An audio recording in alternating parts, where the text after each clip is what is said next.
2:53 a.m. A military plane dips beneath radar as it crosses the Rio de la Plata. Inside, no uniforms, no insignias, just forged passports and orders written in code. This isn't an invasion, it's a manhunt. Operación Condor has begun. I am Arturo, and welcome to Latin Lora, where Latin American history hides in sealed archives and testimonies come with scars. If you're new here, hit subscribe and join the hunt for truths they tried to erase. This episode, a conspiracy built not by rumor but by signed agreements. The Pact in Santiago. November 28, 1975. Chile hosts the first meeting of national intelligence. At the Army War Academy in Santiago, 5 men shake hands. Captain Jorge Casas from Argentina, Major Carlos Mena from Bolivia, General Manuel Contreras of Chile, Colonel Jose Fons from Uruguay, and Colonel Benito Guanes of Paraguay. They don't call it an alliance. They call it coordination against a common enemy, subversives. A month earlier, the DINA, Chile's secret police, mailed a formal invite to General Francisco Brites of Paraguay. That letter now lives in the Archivo del Terror. It reads, to establish something like Interpol in Paris, but focused entirely on subversion. The signed minutes call for bilateral and multilateral exchanges of intelligence. Member countries agree to open or expand background files. They won't just track communists, they'll log unionists, students, feminists, religious leaders, artists, anyone who questions authority. Brazil doesn't sign, but it helps. Its military intelligence shares data and supports logistical operations behind the scenes. The blueprint is drawn. Soon, names will be erased with precision. Phases 1, 2, and 3. Operación Condor was not improvised terror. It was methodical. It evolved in phases, each darker than the last. Phase 1, build a centralized database. Thousands of names, photographs, psychological profiles, files on unions, students, guerrillas, clergy, liberal politicians, anyone deemed a threat. Names flowed in from Argentina, Chile, Uruguay, Paraguay, Bolivia, and yes, even Brazil. Phase 2, identify regional enemies. Now the hunt began. Exiles were tracked, safe houses raided. Some were rendered across borders, taken from one dictatorship and delivered to another like contraband. They disappeared between one passport stamp and the next. Phase 3, transnational murder. This wasn't intelligence sharing. This was targeted killing. Far beyond Latin America, a CIA cable, now declassified, explains it clearly. Special teams from member countries would travel to carry out sanctions up to assassination. These weren't rogue actors. They carried forged passports, issued by governments, signed off by generals. The memo mentions specific targets in Europe, France, and Portugal. That's how a Chilean car bomb killed diplomat Orlando Letelier and U.S. citizen Ronnie Moffat in broad daylight in Washington, D.C., 1976. A Condor kill on American soil. Condortel, wires of silence. Coordination required speed and secrecy, so they built Condortel, a private encrypted telex network. Its main relay station, a facility near the Canal de Panama, under U.S. jurisdiction. The hardware came from Switzerland. Hagelin cipher machines, marketed by Crypto AG, a company secretly owned by U.S. and German intelligence. Every encrypted message passed through a system the CIA could read in real time. The master computers, storing tens of thousands of names, were provided by the CIA. No other Latin American state had the technology, so Washington gave them the tools, not just to listen, to disappear people efficiently. Establishing the precise number of Operation Condor victims is challenging due to the operation's clandestine nature, leading to a range of estimates. Some suggest at least 60,000 deaths, with other figures including 50,000 killed, 30,000 disappeared, and 400,000 imprisoned. In May 2016, an Argentine federal court identified illegal kidnappings and torture committed against over 100 victims. More on the trial later. But the numbers in those databases were not statistics, they were lives. And in Buenos Aires, many were sent to a garage that would become a slaughterhouse. Picture Buenos Aires, winter of 1976. A battered roll-up door on Venancio Flores groans open and slams shut again, swallowing the night.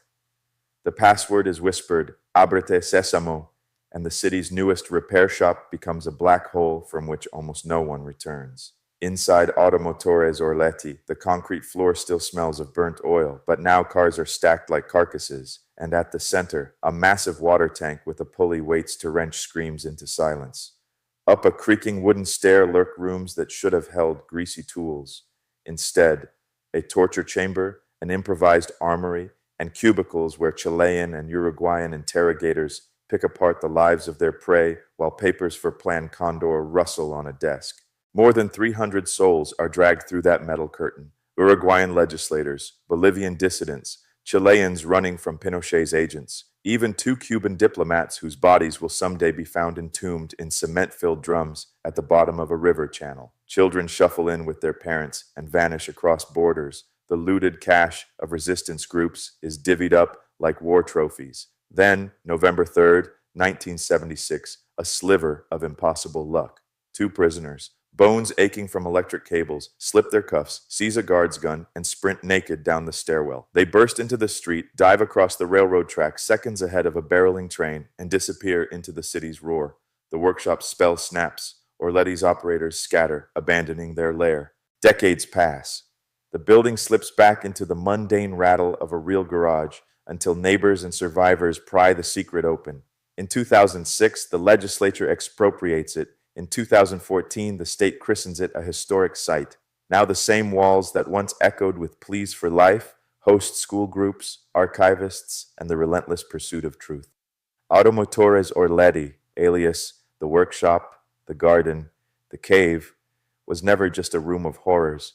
It was a nerve center of transnational terror. But every tour, every testimony, every step across that concrete floor keeps the rust off memory and ensures the door, once shut on the living, stays forever open to the light. The trial begins. In 2013, nearly 4 decades later, Federal Tribunal Number 1 reopened case 1976. Official title, The People versus Miguel Angel Forchi for aggravated deprivation of liberty and torture. Unofficially, Automotores Orletti Sec. The court determined that Orletti wasn't just an Argentine atrocity, it was central to Operación Condor. The same victims showed up on both lists, the same chains tied across borders. And so, the judges merged 4 major cases, Condor the Fir, 2, 3, and Orletti's second. The prosecution included not only Argentines, but Uruguayans, Brazilians, and Paraguayans. Legal teams from CELS, Abuelas de Plaza de Mayo, and the Liga Argentina por los Derechos Humanos joined forces. Among the plaintiffs, the family of Marcelo Gelman, kidnapped as a baby, the parents of Monica Pinas, who died not knowing if her daughter's body was ever recovered, and the siblings of Bernardo Arnone, a Uruguayan national, disappeared on Argentine soil.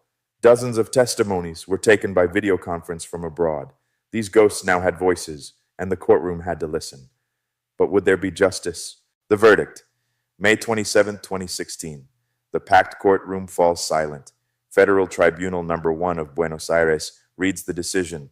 Operación Condor was a criminal conspiracy to forcibly disappear persons across international borders.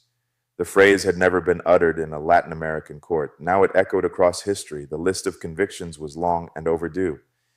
General Santiago Omar Riveros, 25 years. Colonel Manuel Juan Cordero Piacentini from Uruguay, 25 years. Ex-dictator Reinaldo Benito Biñón, 20 years. Rodolfo Emilio Ferroglio, 20 years. Humberto José Ramón Lobaitza, 18 years. Generals Antonio Vañek, Eugenio Guañabens Perello, and Enrique Braulio Olea, 13 years. 8 others, including Luis Sadi Pepa and Eduardo Samuel de Leo, received 8 to 12 years. And Miguel Angel Furchi, the intelligence agent at Orletti, was sentenced to 25 years for the kidnapping and torture of 67 people. The walls of that garage finally had names. 2 men were acquitted, Juan Avelino Rodriguez and Carlos Horacio Tragant. The rest were declared guilty of crimes against humanity. El derecho a la verdad. Justice wasn't just for the families, it was for the public. The right to truth became legal precedent. It says, even if no one is convicted, the state must document what happened. Truth itself is a form of reparation. The case included 12 reports from human rights groups, 6 from international observers, 423 Argentine state files, 90 dossiers from the military and security forces, 46 foreign cases, and more than 40,000 U.S. declassified documents. Some came from the Chile Declassification Project. Others were unlocked thanks to decades of pressure by Madres de Plaza de Mayo, CELs, and Abuelas. What started as a letter between spies ended in a continent-wide reckoning. Even the Inter-American Commission on Human Rights weighed in. Truth, they ruled, is a collective right, not just for victims, but for all of society. The dead cannot speak. But their files can, and we can listen. Now, why this trial still matters and what we owe the names they tried to erase. Maria Claudia Garcia Irureta Goyena and Marcelo Gelman were barely out of adolescence. Maria Claudia, 19, pregnant and glowing. Marcelo, 20, a poet's son and hopeful father. On August 24, 1976, they were seized by a task force in Buenos Aires and thrown into the infernal Automotores Orletti, one of the darkest corners of Argentina's death machine. Tortured, separated, and erased. Marcelo was executed 2 months later and buried in a pauper's grave, unnamed for 13 years. Claudia, heavily pregnant, was flown to Uruguay, where guards whispered of a mattress and a bottle.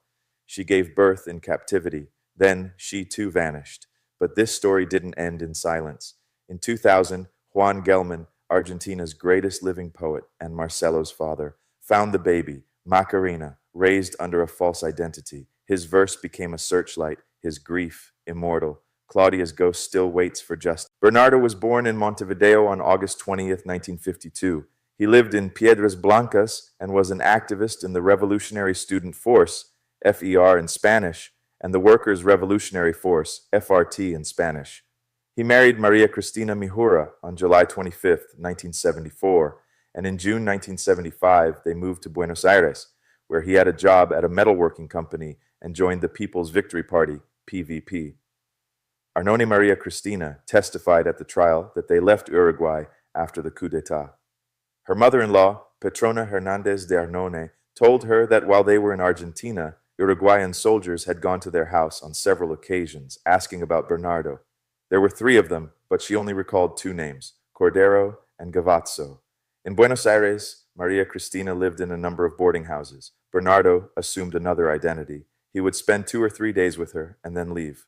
Bernardo Arnone disappeared on October 1st, 1976, in Buenos Aires. His mother, Petrona Hernandez, remembers that the soldiers raided the family home on San Cono Street in Montevideo a few days after his disappearance and dug holes all over the backyard in search of something they never found. Bernardo and Maria Cristina were separated at the time of the abduction. She had begun a new relationship with Washington Domingo Cairo, who was disappeared on October 4th of that same year and never found since. She managed to get out of Argentina, flee to Sweden, and save her own life. Maria Emilia Islas Gatti and Jorge Zaffaroni. They were young, idealistic, and in love. Maria Emilia and Jorge married in 1973 and raised their daughter Mariana in exile after fleeing Uruguay's growing repression. In Argentina, they joined the People's Victory Party, but hope turned to horror on September 27, 1976. Jorge was snatched off the street by men without badges. When they dragged him home, they looted everything, then waited until Maria Emilia and little Mariana returned. All 3 were taken to Automotores Orletti. What happened next took decades to unravel. In 1983, their daughter Mariana resurfaced, registered falsely as the child of an Argentine intelligence agent. Her real name was restored in 1992. Her parents remain among the disappeared. Her identity was stolen, their lives were erased, and yet truth clawed its way back through memory, testimony, and DNA. Justice still hasn't caught up.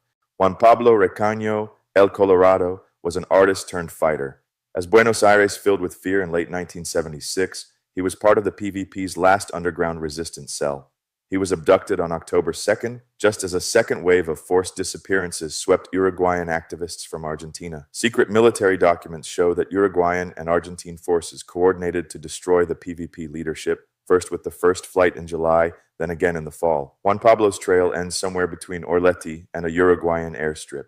He was an illustrator for Joker magazine, a ceramicist who shaped clay by day and shaped rebellion by night. By November, he was gone. The documents uncovered decades later prove the military's hand, but not his fate.